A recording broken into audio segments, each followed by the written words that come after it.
you considered the messages your outfits send? What do you think your clothes say about you? See, style is about the clothes, but it's not really about the clothes. Every day you make choices about what you're going to wear, but what are you communicating? Welcome to Above and Beyond Style. I'm your host, Maria DiLorenzo, and in 2019, I founded MFD Style, where I provide a unique, intuitive approach to personal styling for those ready to embrace a more meaningful look. With this podcast, I'll uncover key elements of where spirituality, psychology, and style intersect, revealing how you can make intentional wardrobe choices that reflect who you really are. So let me ask you, are you ready to transform into your authentic self? Then it's time. Come with me on this journey, and together, we'll take your style above and beyond style.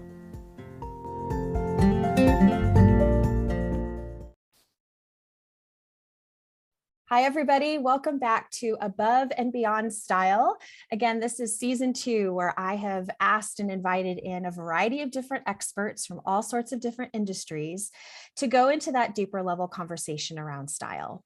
And one of the things I'm really loving about this season so far is just hearing all these different perspectives, getting to know people on a deeper level, and also just uncovering some of their own insights.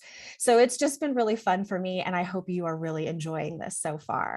So today's guest, who is a wonderful colleague and friend of mine that I've been able to connect with over the last couple years, is Julie Mallatt. And she and I share a little space of styling. So we're going to talk with her today to really get to know a little bit more about men's styling and how that might impact some of this conversation. So Julie Mallatt is a native midwesterner, and I think that's probably why I love her, because she's got that very sweet, special style and that sort of charism about the Midwest. So anybody out there listening from the Midwest, you will love that. Well, she now resides in Boston, Massachusetts, where she is an executive partner for J.Hilburn, which is a men's custom clothing brand. And as a men's wardrobe stylist for the last 12 plus years, she's eliminated the traditional retail store by working directly with her clients via appointment. And those could be virtually or in person, and essentially wherever is most convenient for him.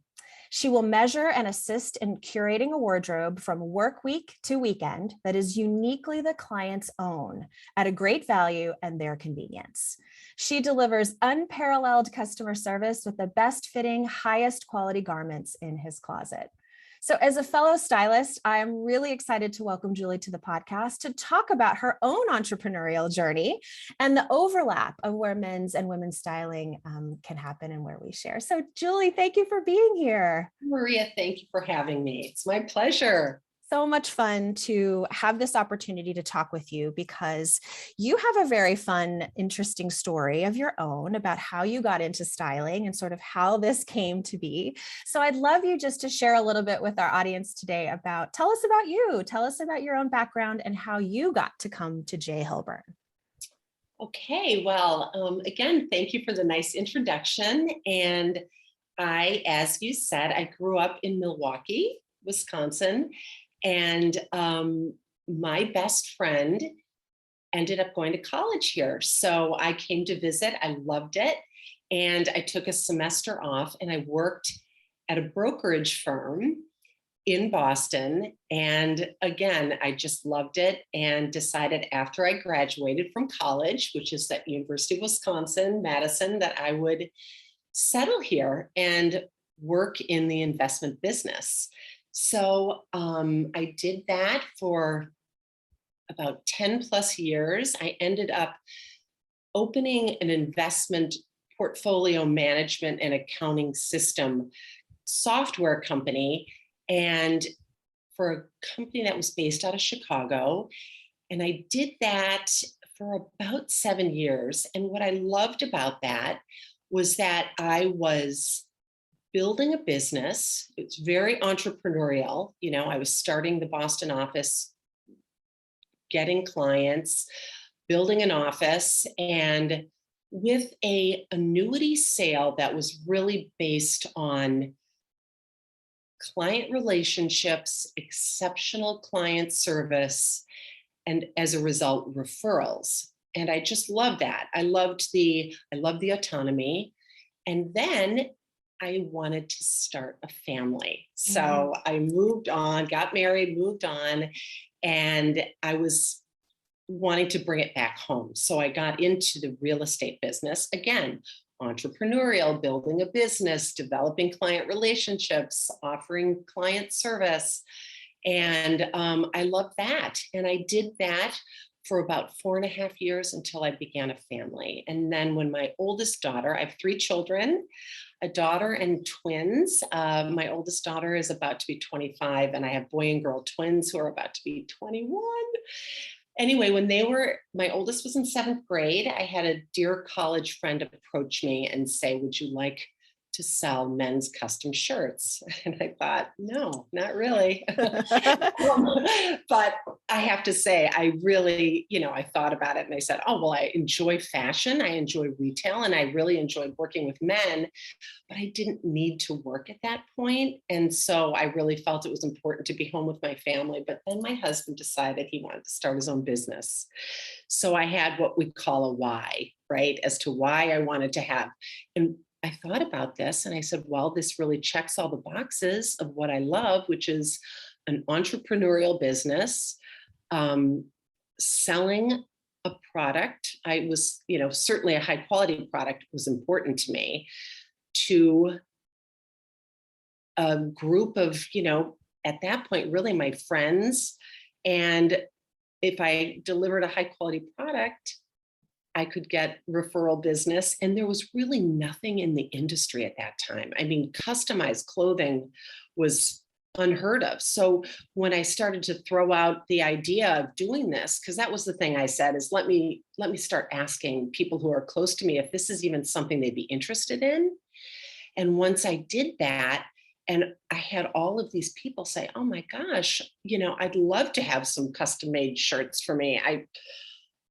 I don't like to shop. I don't, I'd love some help with that. And I realized, wow, this is really something that could work.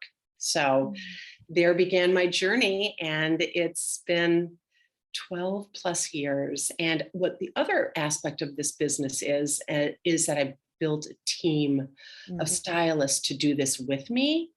So I've mentored a group of stylists as well as built a really great client base. And the combination of those two has just been a really wonderful, meaningful, fulfilling, fun business.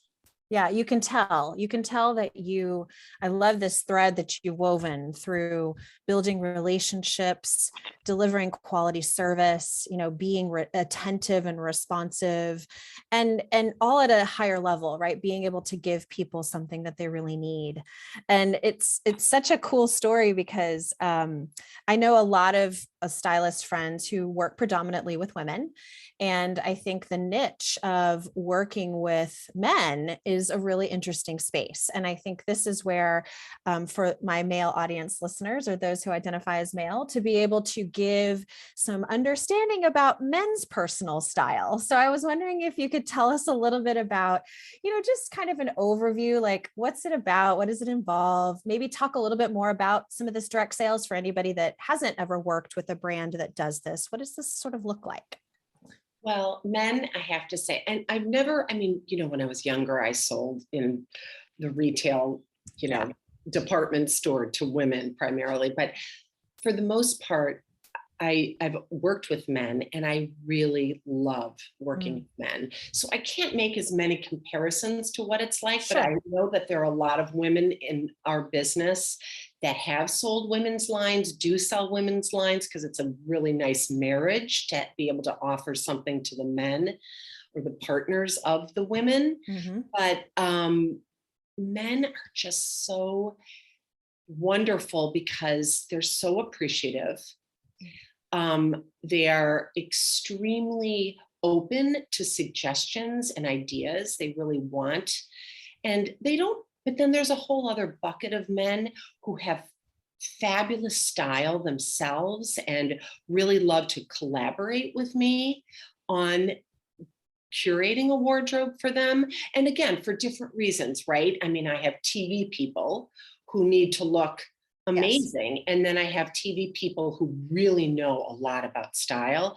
And I have other TV people who say, tell me what to wear, what colors, what should I have in my wardrobe? So I really run the gamut. And then I have, the 18-year-old young man going to prom. That's right. So it's just, but all in all, they're so appreciative, they're so amenable, they're very just really understanding and accepting and willing to take my advice and encouragement. Mm. And the thing I really, and when you ask, when people say, what's my, what do I do? I always say, I really want to help men feel and look great, right? And I do that with this full line of made to measure clothing. But back to your introduction, it's so much deeper than that. It is really, it's so much more than just selling a line of made to measure clothing, right? It's Right. instilling confidence. It's making them stand a little taller. And gosh, we can do that to anybody, right? What's better than Mhm. that? So That's right. they're That's right. wonderful. It's a really wonderful demographic to sell to because, again, there's a whole group of men who don't like to shop, Sure. right? And they don't want to go to a store. They don't understand what their style is. They ask you what their style should be. And I have some gentlemen who are, around my age or a little bit younger.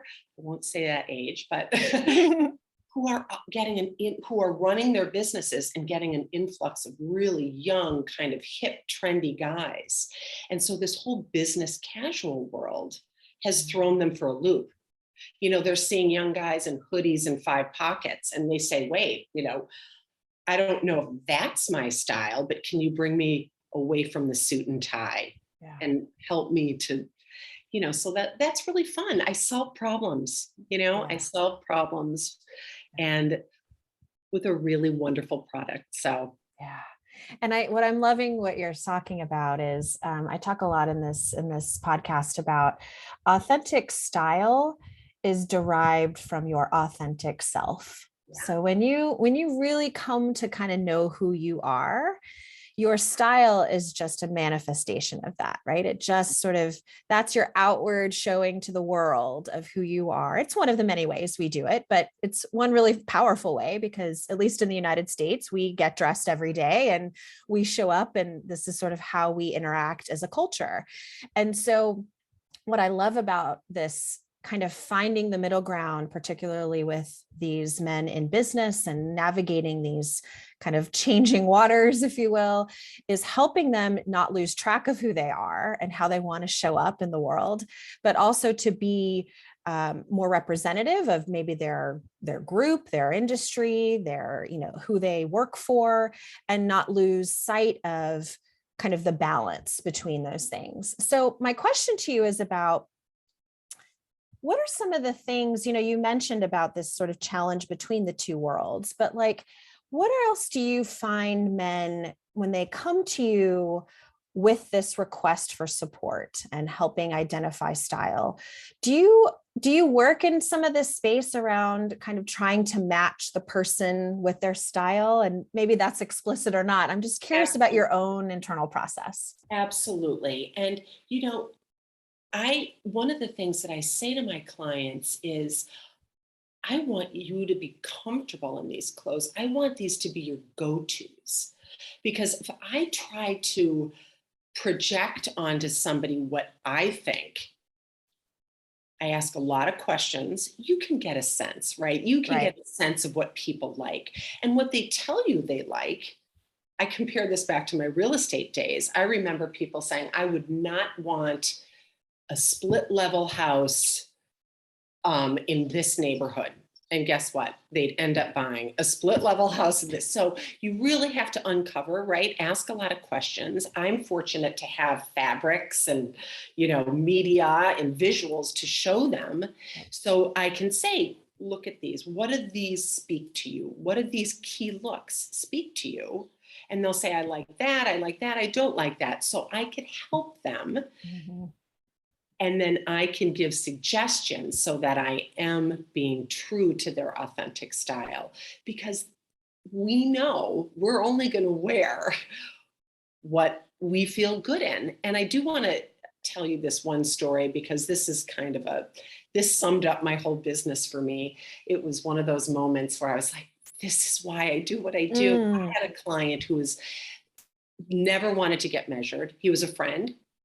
His wife was a good friend. And he was, not everybody's your client, right? You can't personalize that. You can't, for whatever reason. I'm surprised at how many men allow me to measure them and go through this process.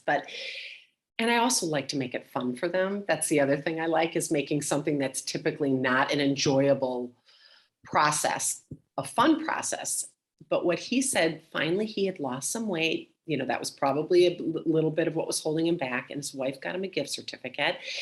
And so I put him in some clothes. mm. And he called me and he said, Julie, I knew I would get clothing that fit, but what I didn't know is how they would make me feel. And I was like, that's what I'm doing. Yes. That's what I'm doing. I knew I would get clothes that fit. I just didn't know how it would make me feel. These are my clothes that he was a doctor. He is a doctor. Mhm. These are the clothes that I wear when I'm presenting. These are the clothes that I'm wearing when I interview my residents. I was like, this is it. This is what we do. So that's how you find somebody's authentic. You work closely with them. You give them ideas. You show them things, and they work with you to say, I like this, I don't like this. And I'll say, have you ever tried this? Have you tried this color? Let's just try one. And Yeah. if you don't like it, we can always return it or remake it. That's right.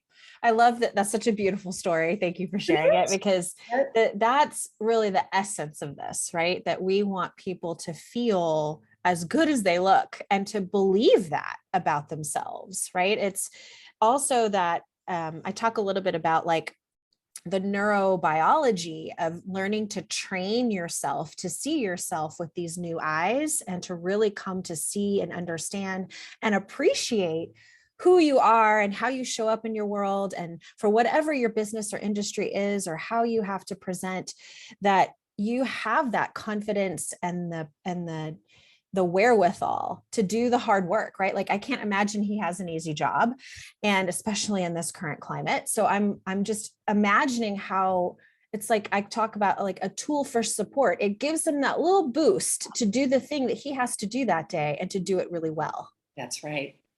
That's exactly right. And that to me feels like, I don't know, you're right. Like that's everything when you get to accompany somebody to be able to feel that way about themselves.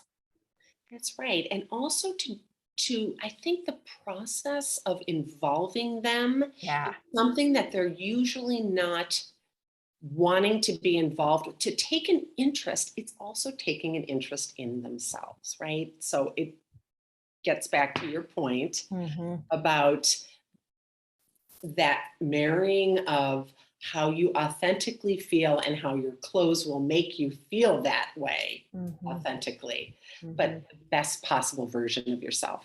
Do you find that men, again, I'm not trying to make sweeping generalizations No, here, no, but do you find that men don't prioritize themselves when it comes to their style or fashion? often, yes. Not everybody, again, because as I gave you that Sure. example of the, depending on who they are, what they do, there are some people who've never really had to, they don't have a job. They sit at home. They can wear their pull-up shorts and a t-shirt, they don't have to. And we saw that happen quite a bit during the pandemic. But the other thing that is, I just think for women and men, and I can't tell you how many times I go into an appointment where there is a woman in the room Mm. who says, could you do this for me? There's something about clothes that fit too, right? It's not just like, oh, I love that top. I love that fabric. It's about having something that fits. And gosh, Maria, if you and I could come up with that business, it would be, I have made to measure clothing is really it's a differentiator. So I think you can get people to be interested once they see themselves in Yeah. clothing that fits well. Yeah, I so resonate with this because I have so many clients that really struggle with, off the rack. Like how many people can fit clothes off the rack and find they very understandably go down the narrative path of there's something wrong with me because I can't fit these clothes, as opposed to there's nothing wrong with me. It's the clothes that are the problem, right? So when you change that narrative and recognize your body as it is perfectly beautiful and fine, let's find you clothes that we can measure or make or fit or tailor, alter, etc., that work for your body, and how much of a game changer that is. And the other thing I've been hearing recently from clients is the retail experience, and you probably see this, has really changed, Very right? much. So not only is it the off the rack, but it's the off the rack with low inventory, Yeah. Limited sizing. limited sizing, and not a positive client service experience, because we are in a hospitality industry now and retail industry now that is really suffering, right? That's They right. can't get good help, right? Yeah. They just are having a hard time. So I've had clients come to me who would never have probably considered for their 18-year-old That's right. to buy made to measure, but they're saying, wow, what I have to offer and the value I have to offer and the service I give, they're not going to, because they had that negative experience. That's right. Usually it was the other way around, right? Yeah. Right. It Right. was somebody with a challenging fit. It's somebody who cared about luxury, luxury clothing, whatever. But now it's shifted. And I always say to people, if you have a off the rack, sizing is built for a certain size. So imagine having all of the fabric options. To give you an example, let's say a pair of like casual, a 5 pocket, it's like a denim style, but in 75 fabrics. It can be overwhelming, but it's also, you can get pretty much whatever you want. Yeah. And that for a lot of people, we talk a lot about the concept of buying higher quality that are going to last you a longer time. And I understand not everyone may be in a financial circumstance or situation where they can invest at significant levels, right? But piece by piece, right? I really try to help clients see the value of making a good investment in a quality garment that could last you 15 years, give or take a few pounds, right? To be able to give you that as the foundation for your wardrobe. And you can supplement with, little tees and polos and whatever else here or there, but let your core wardrobe be really good value. So I'm wondering if you could talk a little bit about some of that for people that may not be, connected with that kind of mindset. Well, I can tell you just the philosophy of how we do our initial first appointment. Mm-hmm. It's all about building a wardrobe over time, as you say, with quality pieces.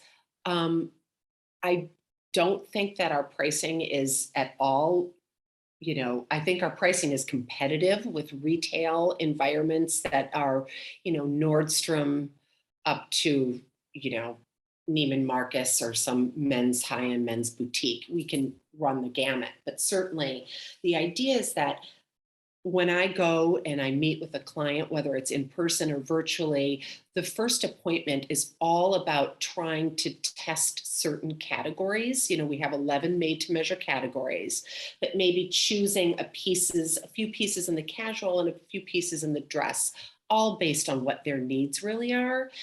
But we can only order one garment to start. And the goal of that is to confirm the fit. It's a process, right? So I will get there. I will work with them. I will pick things out with them to the extent they want me to do it, or that they want to collaborate with me. Once we've done that, I can submit these orders, and then I will deliver them to, physically. I will most of the time deliver it and make sure everything is to their liking. Mm. And then if it is, guess what? I have their measurements.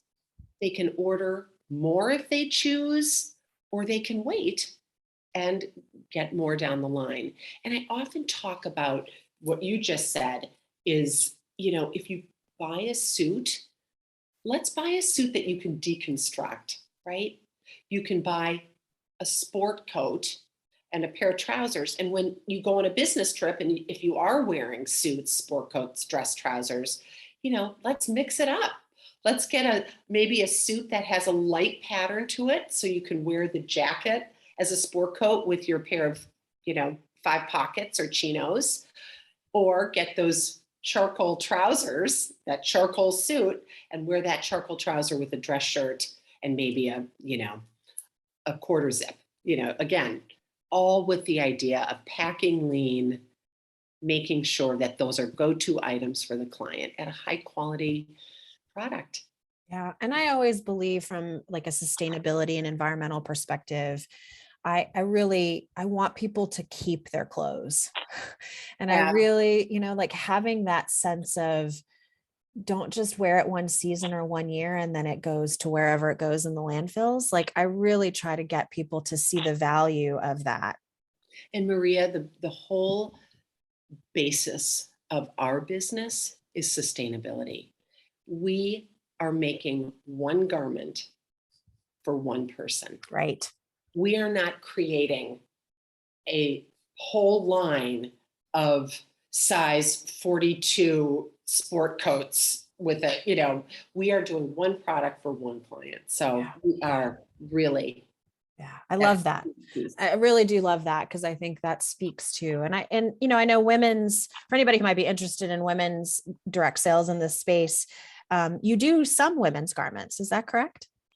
Well, we make garments for women, but it's really not our business. And we Yeah. don't, the idea, we do, but Yeah. It's not your forte, not the specialty, not this.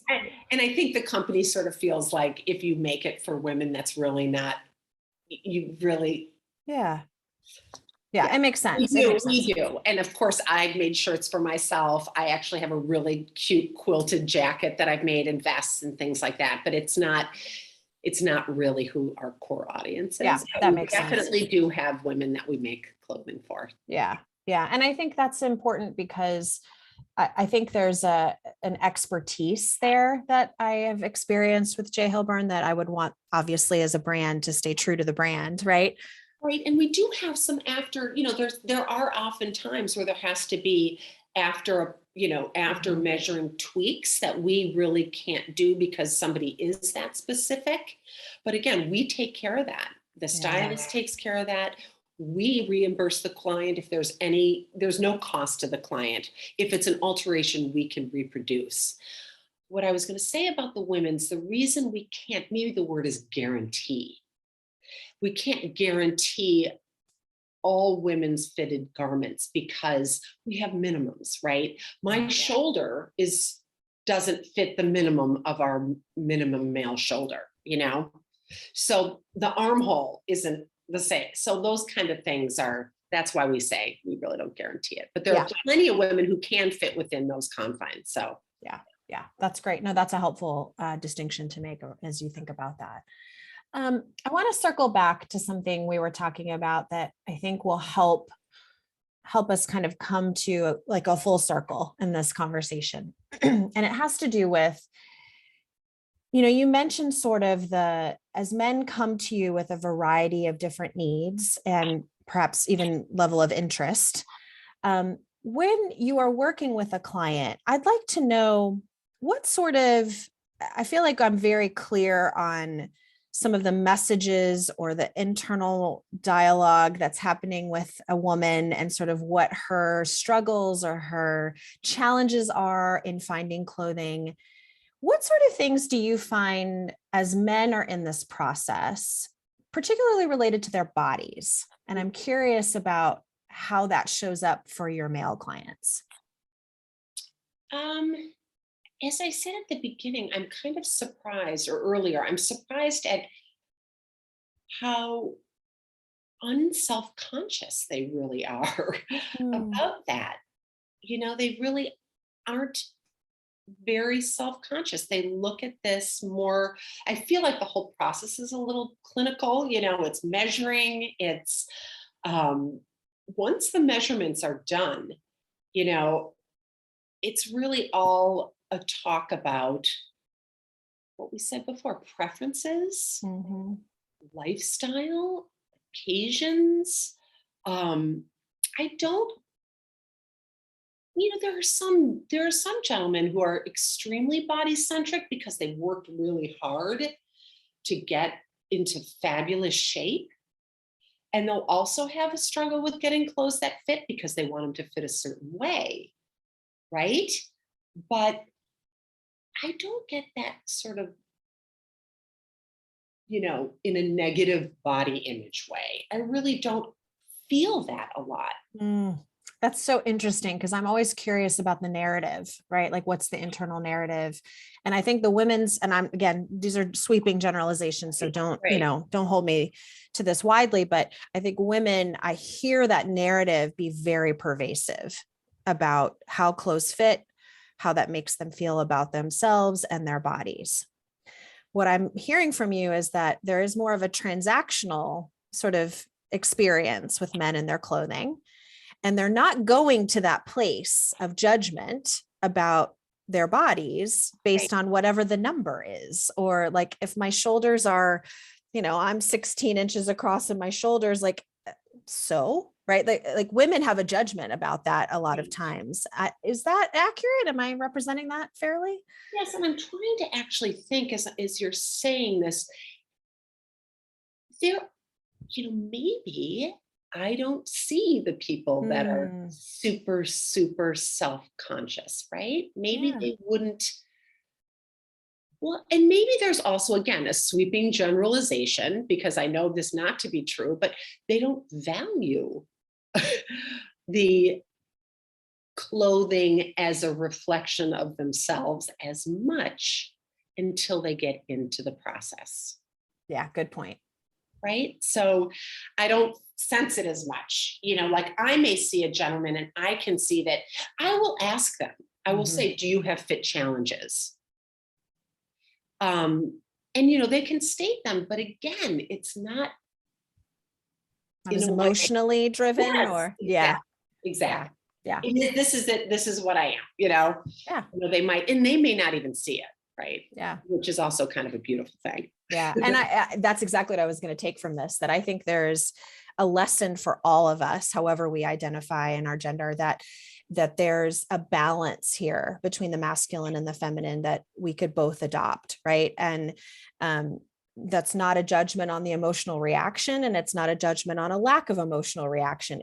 There's an in between that I think that we could maybe all strive for, that is in that better space of, there are aspects of the feminine and the masculine that we all want to derive from and support and kind of step into. And I think in many ways, for the majority of the listeners, I want you to think about for yourself, however you identify, to really embrace style and to hear the messages about what could we take away maybe from some of those gentlemen who are not really making the judgments about who they are, but are also stepping into this elevated sense of self once they get into the clothes and go through the process with you. And I would say likewise for women, when we're able to sort of put to bed some of those thoughts and that narrative, and to really step into the process and sort of see ourselves with a new set of eyes, there's a revelation that comes out of that feels very transformative for people. And so whoever you are, however you identify, I think that process stands for everyone. Would you agree with that? I agree completely. I think this is a transformative business, and what you're talking about. And just again, to go back to the example of the gentleman who didn't want to get measured, right? So Right. he obviously had something he was self-conscious about, Sure. but then stepped into the process and it was transformative for him. Yeah. Yeah. And that highlights for me too, for anybody that maybe is considering maybe working with Julie or having this experience, to embrace the courage and the vulnerability to do it, because you are a safe place to land. I know you are compassionate and thoughtful and intuitive enough to be responsive to people's needs. And that is a really important characteristic for anybody that works in this business. And I think you have that in spades. And so it gives your client that sense of safety and security to go through the process, knowing that they're in trustworthy hands. So I just, for anybody listening, I hope that's an important part for you, that it does require a little bit of courage and vulnerability on your part to step in. But I'm hoping that when you engage with service providers like Julie or myself, that you'll feel more at ease once you've entered the process and kind of can see the outcomes that are possible. I always feel like if they've had a positive experience, that's the goal. And it is about developing a relationship over time. Yeah. Right. My goal is never to go into an appointment and say, I'm going to sell as much as I possibly can. It's so short-sighted, right? We know that this is all about the long-term sustainable relationship. Yeah. And the trust that is, given to you to continue that relationship forward. So right. I think it's such a beautiful model. Well, Julie, I have loved having you on today, and I would love our listeners to know how they can find you, connect with you. How can they learn more about J.Hilburn and the work you do? Well, I would love for them to connect with me, and probably the best way to do that is by going to my website. It's Julie Mallatt. It's not the most intuitively spelled name, but it's Juliemallatt.jhilburn.com. And J.Hilburn is JHILBURN.com. Perfect. So I would love that. And I would also love if I could give a plug for if there's anybody out there who's looking for a flexible, fun opportunity where they would be working in fashion and styling men with a really wonderful company. I always say you're working for yourself, but not by yourself. We've got this whole fabulous company that is behind us, supporting us, teams of people, and these amazing mills that we source our Italian and English fabrics from, and fabulous factories that make our garments. So I would love to mentor anybody who's interested in joining me and having their own business as a J.Hilburn men's stylist. Amazing. And I will definitely include all this information in the show notes, everybody. So if you want to check out Julie and hear more about maybe, and I also want to ask you about gift certificates. So if you want to gift this experience to someone, is that something that you can also do? Absolutely. I would say that I had a stylist who joined my team about, 10 years ago now. And she hadn't even trained. And I think she sold it was right around Valentine's Day. And she ended up selling like $3,000 in gift certificates. So yes, that is absolutely an option to give the gift of J.Hilburn to somebody you love or care about. Yes, amazing. So these are all great ways that you can connect with Julie and learn more. And I love the idea, if you have interest in this space, like what a really cool way to get engaged and connect with not only a great mentor in Julie, but also have this larger experience within the company framework. So everybody, I hope you have enjoyed today's episode. Julie, I have so loved having you on today. Thank you. Yeah, you're always a pleasure to spend time with and talk to. I'm so happy for you in this endeavor. You're just really wonderful. Thank you. Make your people, I'm sure, feel as comfortable as you've made me. You're just awesome. Thank you. I didn't even pay her to say that, you guys. She's just that kind and gracious. So again, thanks for being here today. Thank you. All right, everybody. Well, we will see you again soon. And thanks for listening. Hey there. I wanted to take this opportunity to tell you more about MFD Style, my wardrobe consulting business. I've been styling professionally for nearly 15 years, and it truly is my life's passion and purpose. In fact, my mission is to help you develop a confident and authentic signature style, breathe life into your existing wardrobe, and help you fill in with perfect, versatile pieces that are in line with your style and budget. And yes, all of this can be done both in person or virtually. This experience can transform your life. I have seen it happen countless times. And all you have to do is take that first step. Set up a free 30-minute consultation call with me, and we can start this journey together.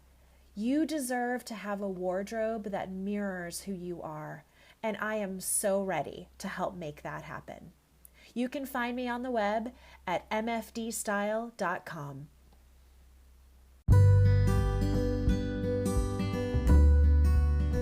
Thanks so much for listening today. If you enjoyed what you've heard, I would appreciate you taking the time to leave a review on the podcasting platform you're using, and share this episode with others who you think might really enjoy these conversations about personal style.